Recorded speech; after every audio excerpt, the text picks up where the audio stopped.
So, this is it. This is the box. This is the one.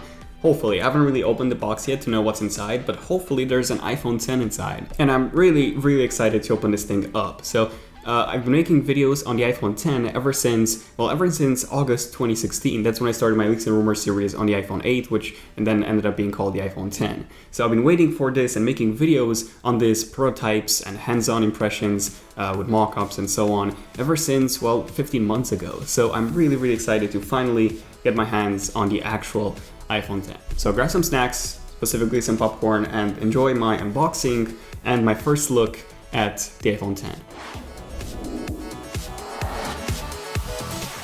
Okay, so the iPhone 10 comes in this shipping box first, so let's cut that open, and we get to the actual iPhone 10 box inside.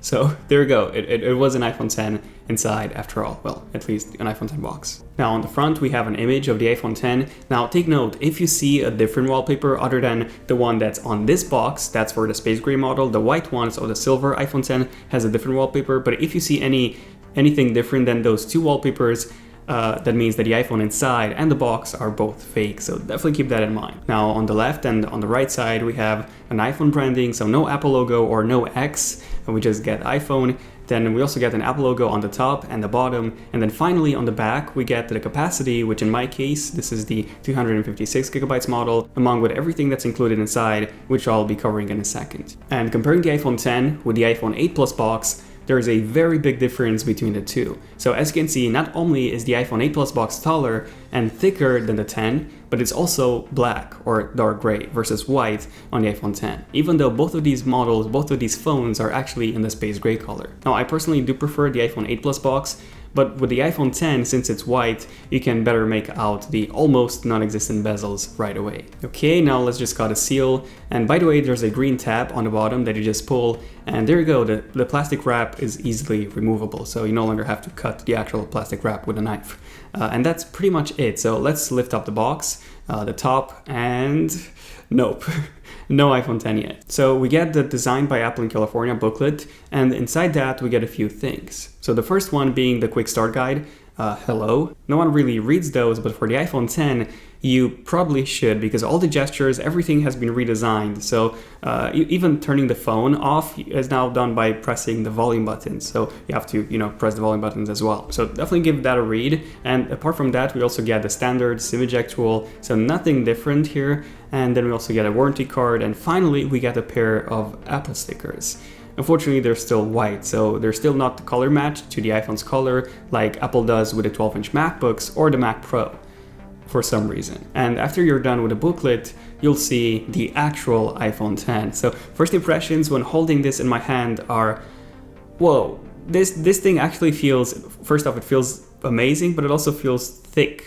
And it also feels much heavier than the iPhone 8 Plus, especially since it's smaller. So I'm just going to put this to the side for just 1 second, and let's take a look and see what else we get inside the box. So yeah, as usual, we get the Lightning earpods, which by the way, these are not the AirPods, so they are not wireless. And then we also get the adapter on the back, so we get a 3.5mm to Lightning adapter, so that you can use any headphones you wish. Then we also get a power adapter, which in my case is the UK model.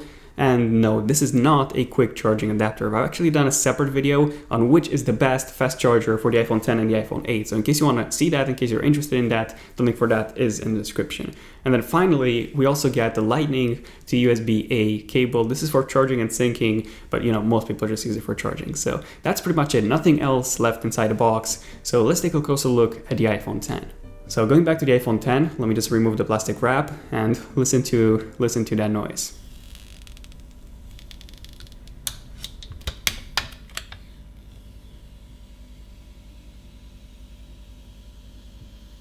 Wow, gotta love this symphony. Okay, so now I'm going to put the iPhone 10 for the first time, and just take a look at that. Finally, an Apple logo on an OLED display. So the Apple Watch actually had this before, but we finally have it on an iPhone as well. So finally, perfect deep black levels on an iOS device. So there we go, slide up, choose the region. And one really cool thing about iOS 11 is that all you have to do is bring your older device next to your new one, and it would automatically start transferring your data. So let me just do that now. You have to scan this Apple Watch style icon with the iPhone. Once that's done, let me just set up Face ID. So all you have to do with Face ID is just rotate your head so that it fills up this entire circle. And that's pretty much it. I cannot really do this on camera, at least not with this angle. Oh, and in case some of you are wondering, the iPhone X doesn't actually come with iOS 11.1. It comes with iOS 11, so you'll have to update first if you want to restore from an iOS 11.1 backup. And there you go, once that's done, you'll get a few quick tutorials on how to navigate the iPhone, because pretty much all the gestures are very different from what you've gotten used to with previous iOS devices, especially since there's no home button this time. Okay, so I've been using my iPhone X for about 1 to 2 hours now, so these are my actual first impressions with this phone. By the way, feel free to subscribe and enable notifications if you're new to the channel, and if you want to see more iPhone X coverage, because I have a lot of interesting videos on the iPhone X coming out soon. But for now, my first impressions with this thing. So wow, the iPhone X actually feels amazing in the hand. So yes, it does feel quite heavy and thick. So it's actually 0.2 millimeters thicker than the iPhone 8 Plus. And especially with a case on, this is not a thin phone. So this is how it looks like when compared to an iPhone 6s. A massive difference between the two, especially if you have a case on the iPhone X. But honestly, I don't really care about that as long as it fits perfectly in my hand and as long as it has a really good battery life, which obviously I'm going to test in the next few days. Now, you might have noticed that on the back, the FCC or the CE logos and branding are actually there. So no, you do not get these on the US models, but for the European models like mine is, so since I live in the UK, this is the UK model, and you'll actually get some of the labels. Now, another design aspect that I want to mention are the actual sides or the frame of the phone. So this one is actually made from stainless steel as opposed to aluminum that we get on the iPhone 8, the iPhone 7, the iPhone 6, and the iPhone 6, and the iPhone 5. So it kind of reminds us a lot of the iPhone 4 and the iPhone 4S from back in the day. But what really impressed me the most here is that this one appears to be exactly the same stainless steel as on the space black the black stainless steel Apple Watch. So we get exactly the same color, and the space black Apple Watch also comes with a diamond-like carbon coating. So what this means is that compared to the silver stainless steel Apple Watch, that one is significantly more durable when it comes to scratches, and this actually might be the case with the iPhone X as well. Apparently there's a plane coming, you can probably hear that. Now, comparing the iPhone X with the iPhone 8 Plus, there is a massive size difference between the two. So the iPhone X is significantly shorter, it's less wide than the iPhone 8 Plus, so overall it's so much easier to hold in the hand. So it feels like going back to a normal iPhone, to a normal 4.7 inches iPhone, just with a much larger display, to be honest. And by the way, these are the cases that I have for now. So these are the ones from Apple. So I have the brown leather case, which looks amazing on the black model. This is probably my favorite one. Then I also have this Cosmo blue leather case, also from Apple, which has this really nice texture, and it's actually smoother than all the previous leather cases. And then finally, I also have a white silicone case to make my iPhone X look white when I'm starting to debate why I didn't get a white model instead. Now, speaking of things that look good, let's talk about the display. So this is finally an OLED display, which means that the pixels provide both the color and the brightness. So essentially you get perfect black levels on this thing, and resolution-wise, the iPhone X gets an almost 2x increase in resolution from the iPhone 8 Plus, which had a 1080p display.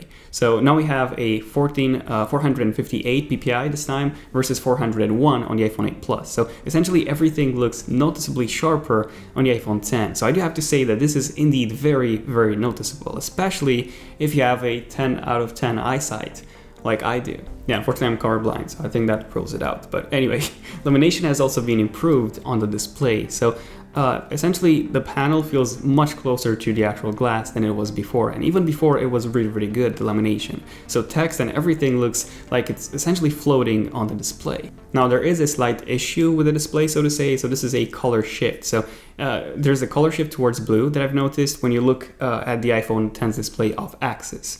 Now this is something that we have on the Pixel 2 XL as well, by the way. On the Samsung Galaxy S8 and on the Note 8, I would say that it's not as noticeable as on the iPhone, but overall it's a great display. So leaving that aside, this is a great display, and the resolution and the fact that this is an OLED panel makes it years ahead of what we've had on the previous iPhones until now. Obviously Samsung has been using OLED for almost 10 years, so it's awesome having it on the iPhone as well. Finally, Apple. Now, something that feels a bit weird is the keyboard. So it's not as wide as the iPhone 8 Plus one because, the display is not as wide as the iPhone 8 Plus. so it feels smaller. The keyboard feels smaller. And then you also get this bottom portion here, which is essentially unused empty space. Well, you have the region selector and so on, but apart from these two toggles, it's essentially unused space. So the keyboard would take me some time getting used to, but a home button actually won't. So it took me about 2 to 3 minutes to get used to swiping up instead of pressing the home button. And same goes with the notch. Once you start using the iPhone X for a few minutes, you'll actually forget that the notch is even there. So it's definitely not distracting. When you're watching movies or when you're watching video on this thing, yes, it is going to be. But other than that, you'll probably just forget about it. Now, in terms of the navigation has been completely redesigned on the iPhone X. So first off, we get tap to wake now, which actually works great because, well, essentially since we don't have a home button, obviously it had to be something on the display that had to be touched to activate the actual display, turn the display on. So that's tap to wake, we finally have it now. And overall, I would say that everything feels good apart from the multitasking. So this thing feels weird. So this is the only gesture that definitely needs some improvement. So there are actually two ways of activating multitasking. So one of them is the one that Apple actually recommends in the manual. So this is the one in which you actually slide up until the middle, and then you have to wait a few seconds or so until the multitasking bar appears. So this is really slow. It's really slow, and I wouldn't recommend using it. But there's also a second method. The way to do this one is much quicker. You just slide left or right on the bottom section of the display, and you simply swipe between apps. And then if you swipe up, so left and up, you can actually bring up the multitasking bar. So this is a much quicker way to activate multitasking. Yeah, and the initial way doesn't actually work on the home screen, by the way. So if you slide up from the home screen, nothing will happen. You still have to wait a bit in the middle for multitasking to activate if you use the first method that Apple recommends. But this one is so much faster, just swiping through the bottom section of the display. And finally, Face ID. Face ID works, so I've only been using it for like, an hour or so. So it's okay, it's not perfect. It works, but it's not perfect. So if your iPhone is sitting flat on the table, if it's resting on the table, it won't work, it won't unlock. So also, if you're too close to your iPhone, it won't work either. So you need to be about 40 centimeters or so away from your face so that Face ID can correctly see all of your face. Okay, so in the end, I'll obviously have way more coverage on the iPhone X. So if you want to see those extremely in-depth camera comparisons or speed tests and more, definitely subscribe and enable notifications so that you're notified whenever a brand new, cool, in-depth video comes out. Let me know in the comments, what do you want me to test, or what would you like to see in my future iPhone X coverage? What things would you like to know about this phone? Let me know in the comments. But yeah, this was it. This was my unboxing and my initial review. So overall, this is definitely the biggest change on the iPhone lineup ever since the first iPhone came out in 2007. So this is a massive change, especially when it comes to the design. And also with, Face ID, this is also a pretty big change since the iPhone 5S, since Touch ID came out. But this is where all smartphones will be heading for. So a large bezel-less display with facial recognition capabilities. So yeah, this has been pretty much it. Feel free to give this a like if you have enjoyed it, so let me know. And yeah, I'll see you guys in my next one. So thank you for watching. I'm Daniel, and I'll see you guys in my next video. Zen of Tech, signing out. Let's see if I can actually, yeah. Worked, obviously. I mean, it should work, right? Yeah. Awkward outro. See you guys in my next one. Zen of Tech, signing out. Cheers.